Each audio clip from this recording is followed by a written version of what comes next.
आप सब खैरियत से होंगे। तो ये ट्रांसफार्मर के कैलकुलेशन है। आप इसी तरह सारे ट्रांसफार्मर की कैलकुलेशन निकाल सकते हैं।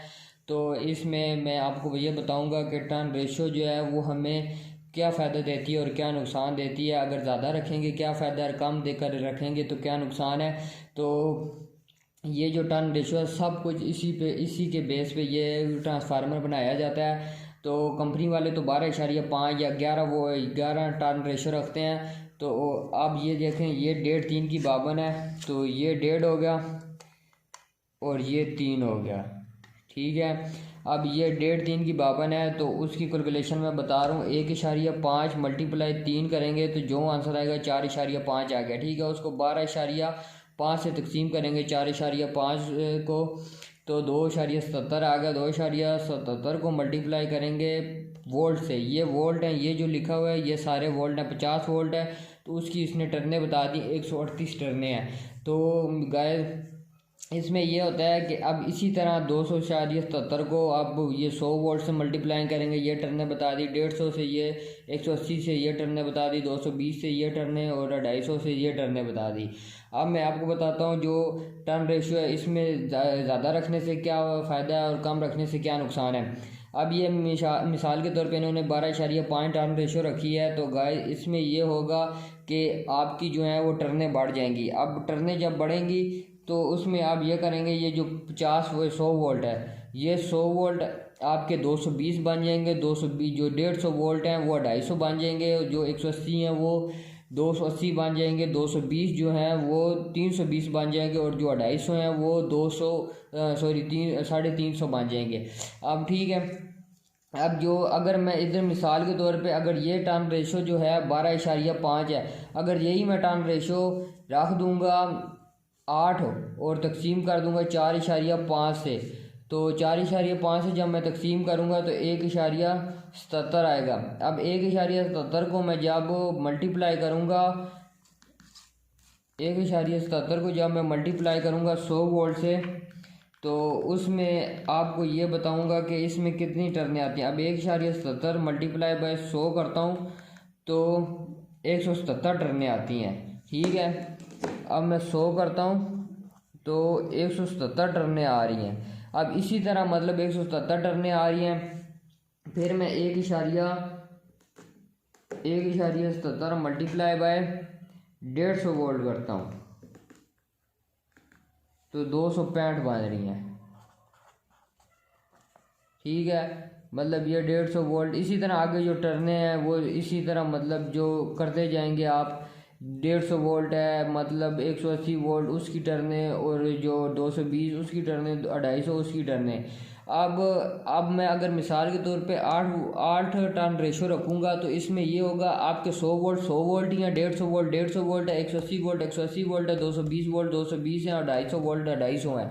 मतलब मैं अगर इन पे सीरीज लैंप लगाऊंगा तो एक मकदार तक, एक हद तक जलेंगे। ठीक है, अगर मैं इसको 100 पे 220 दूंगा तो इससे ये होगा कि मेरा ट्रांसफार्मर जो है वो जल्दी हीट अप करेगा और वो जल जाएगा। लेकिन वो रिले के ज़रिए हम जो है अगर वोल्टेज कम होंगे तो वो एडजस्टमेंट करके 100 पे लेके आएगा और उससे आपके ट्रांसफार्मर को कुछ नहीं होगा। लेकिन आप डायरेक्ट करेंगे तो उससे ये इसी तरह करेगा कि ये जो 100 वोल्ट है अगर इधर आप देंगे तो आपका ट्रांसफार्मर हीट अप होने लग जाएगा। अब ये जो है कम रेशो रखने पे, टर्न रेशो रखने पे, मतलब 1 वोल्ट के लिए जो 8 टर्न रेशो रखी है। अब हम इधर ही आ जाते हैं, अगर हम 12.5 पे टर्न रेशो रखते हैं या 11 टर्न रेशो रखते हैं या 10 टर्न रेशो रखते हैं तो गाइस उसमें ये होगा जिसी तरह तकसीम करेंगे 4.5 है, 2.77 आ गया। ये देखें, अब 50 वोल्ट में तो आपका बल्ब जलेगा, बहुत ज़्यादा जलेगा, इससे आपका ट्रांसफार्मर हीट अप हो सकता है। लेकिन आप 50 वोल्ट को छोड़ दें फिलहाल। अब भी आ जाते हैं 100 वोल्ट और ये नीचे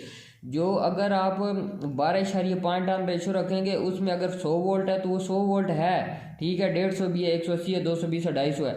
लेकिन अगर आप 100 वोल्ट पे अगर आप जो है सीरीज लैंप लगाएंगे तो एक नॉर्मल मिकदार में जलेगा। मतलब अगर आप 100 वोल्ट पे 220 देंगे, अगर टर्न रेशो 12.5 है तो 100 वोल्ट पे अगर 220 देंगे आप तो आपका जो ट्रांसफार्मर है वो सब स्टेप अप हो जाएगा।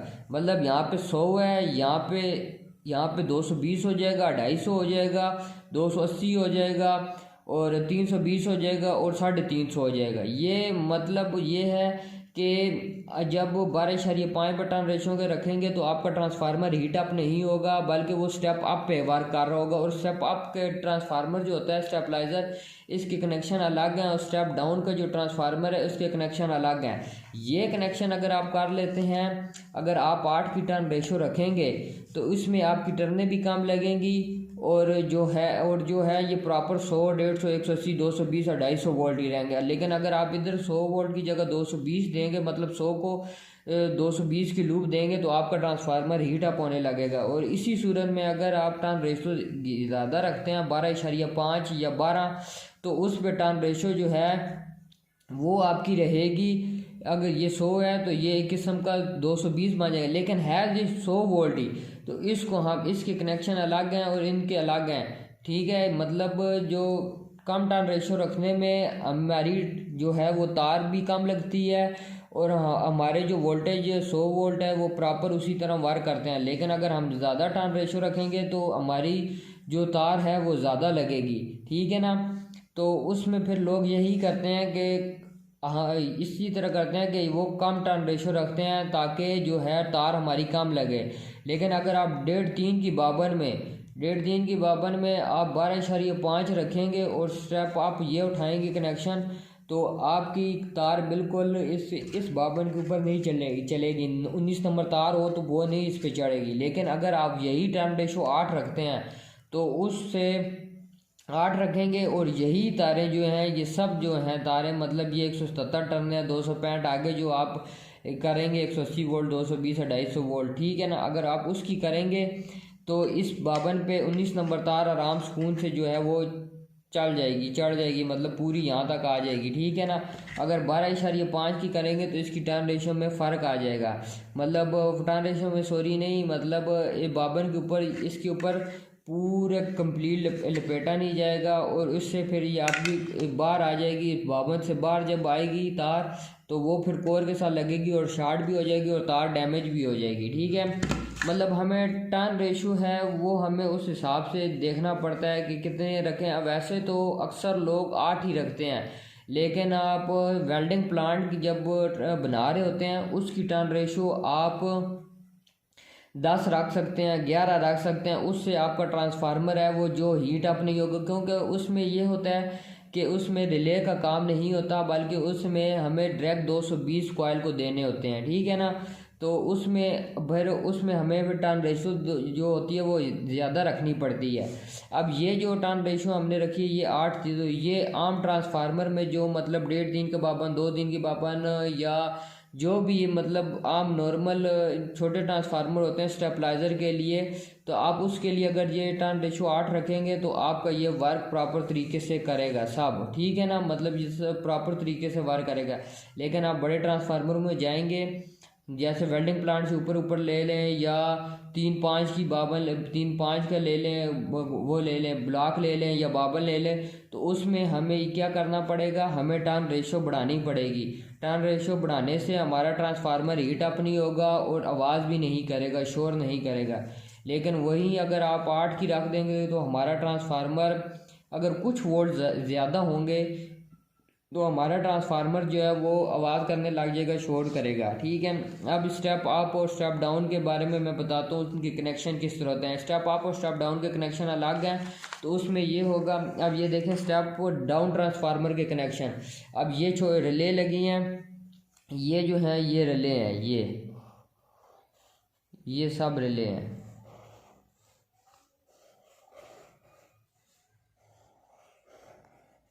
ठीक है, ये सब रिले हैं। अब ये इस रिले में क्या होगा, अब ये देखें ये नॉर्मली क्लोज है, ये नॉर्मली ओपन, ये नॉर्मली क्लोज, ये नॉर्मली ओपन, ये नॉर्मली क्लोज, ये नॉर्मली ओपन, ये नॉर्मली क्लोज, ये नॉर्मली ओपन, ठीक है। अब देखें ये नॉर्मली क्लोज पे 100 वोल्ट दिया, नॉर्मली ओपन पे हमने 140 दिया। इसी तरह नॉर्मली क्लोज को ये कॉमन हुआ, ये यहाँ पे आएगा, इस पे हमने कोई नहीं वायर लगानी, बल्कि हमने आगे नॉर्मली ऑन पे, इसी तरह हमने इसके भी अगले रिले का नॉर्मली ऑन पे और इस अगली रिले के भी नॉर्मली ऑन पे लगाएंगे। अब ये लगाने के बाद गाइस मैं आपको बताता हूँ कि ये अब जैसे ये अब देखें, ये जब रिले होगी इसके, अब ये 250 वोल्ट है, ठीक है। हम इस 250 वोल्ट को नॉर्मली ऑन पे हम आउटपुट भी लेंगे और इधर 250 वोल्ट भी देंगे ट्रांसफार्मर के जो होंगे। न्यूट्रल तो लग गई ना, उसको अलग से जो फेस मैं बता रहा हूँ, फेस हम क्या देंगे, हम रिले को देंगे, कॉमन रिले के कॉमन पॉइंट पे हम फेस को दे देंगे। बेशक आप इधर लगाते हैं फेस, बेशक आप इधर लगाते हैं, उससे आपको कोई फ़र्क नहीं पड़ेगा। लेकिन जो ये है, आपको इधर अगर आप कॉमन पॉइंट पे इनपुट देते हैं, जब आप कॉमन पॉइंट पे इनपुट देंगे तो वो आपके रिले के ज़रिए अगर वोल्टेज कम होंगे तो वो रिले के ज़रिए होते हुए वो, अगर मिसाल के तौर पे आपके 140 वोल्ट हैं तो वो रिले के ज़रिए जो है वो 140 वोल्ट पे जाके लूप पे कनेक्शन होगा और फिर आगे आपको 220 वोल्ट देगा, ठीक है। अब ये तो बात होगी क्लियर। लेकिन इसमें जो स्टेप डाउन में ट्रांसफार्मर होता है, इसमें कार्ड जो है वो मैं आपको जो सलाह देता हूँ वो आप आईसी वाला लगाएं, ट्रांजिस्टर वाला ना लगाएं। ट्रांजिस्टर वाले में अक्सर ट्रांजिस्टर जल जाते हैं और वो बर्दाश्त नहीं कर सकते इस तरह के कनेक्शन को, ठीक है ना। तो अगर, और उसमें यह है कि आपको ट्रांजिस्टर वाला लगाएंगे, आईसी वाला सॉरी लगाएंगे तो उसको आपको 12 वोल्ट अलग से देने पड़ेंगे।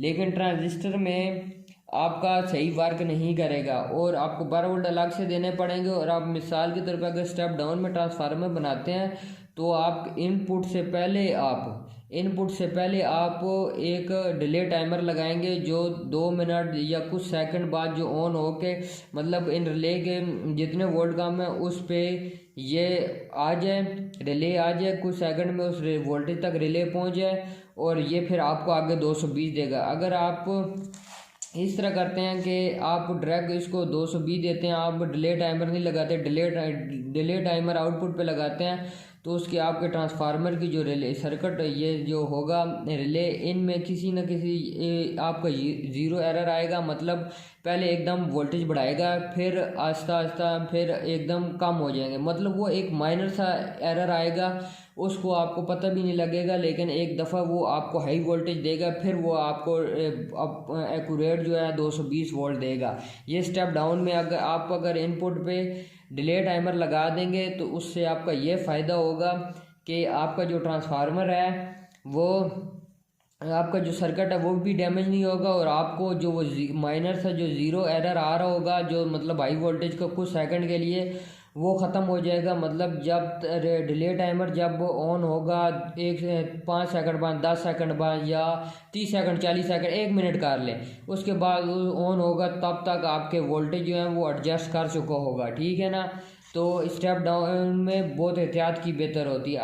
अब आ जाते हैं स्टेप अप ट्रांसफार्मर में। अब स्टेप अप ट्रांसफार्मर में हम क्या करेंगे, स्टेप अप ट्रांसफार्मर में हम करेंगे ये कि इसमें हम रिले को कनेक्शन नहीं देंगे। अब इसमें भी हम 220, 260 स्टेप अप ट्रांसफार्मर में 220 वोल्ट की लूप निकालेंगे, 260 वोल्ट की, 300 की, 340 और 380 वोल्ट की लूप निकालेंगे, ठीक है। ये निकाल लिया। अब इसमें क्या होगा, जो 220 लूप है इसको हम इनपुट देंगे, मतलब इसमें हम इसको दे रहे हैं ट्रांसफार्मर की लूप जो है 220, उसको हम 220 दे रहे हैं। इससे हमारा ये होगा कि अब हम इसको देंगे तो फिर ये लूप के ज़रिए एडजस्टमेंट करेगा रिले के सर्किट को और उसके ज़रिए ये फिर यहाँ से कॉमन पॉइंट से ये आउटपुट निकालेगा, ठीक है ना। इसमें ये हो जाएगा।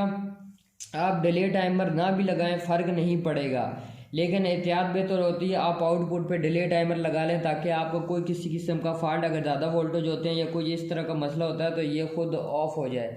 तो मतलब यह है कि आप इस आउटपुट में जो स्टेप अप जो ट्रांसफार्मर है उसमें हम 220 या 260 जो 380 हम इसके ट्रांसफार्मर की लूप को 220 देंगे, और जबकि स्टेप डाउन ट्रांसफार्मर में हम रिले को 220 देंगे, मतलब रिले के कॉमन पॉइंट को 220 देंगे। हम अगर इधर लूप इसको लगा देते हैं या इसको 220 लगा देते हैं, या मिसाल के तौर पे हम इधर मिसाल दे रहा हूँ मैं आप, अब ये 220 है, मैं इसको 220 स्टेप डाउन ट्रांसफार्मर में अगर मैं इसको 220 लगा दूंगा तो इसमें यह होगा कि ये रिले और ये रिले काम करेगी, बाकी ये दोनों रिले काम नहीं करेंगी। इसके लिए हमें स्टेप डाउन के ट्रांसफार्मर में हमें रिले के अंदर 220 देने होते हैं, और स्टेप अप ट्रांसफार्मर में हमें ट्रांसफार्मर के लूप को 220 देने होते हैं। तो गाइस उम्मीद है आपको मेरी वीडियो अच्छी लगी होगी। लाइक करें, कमेंट करें, शेयर करें, सब्सक्राइब करना ना भूलिएगा।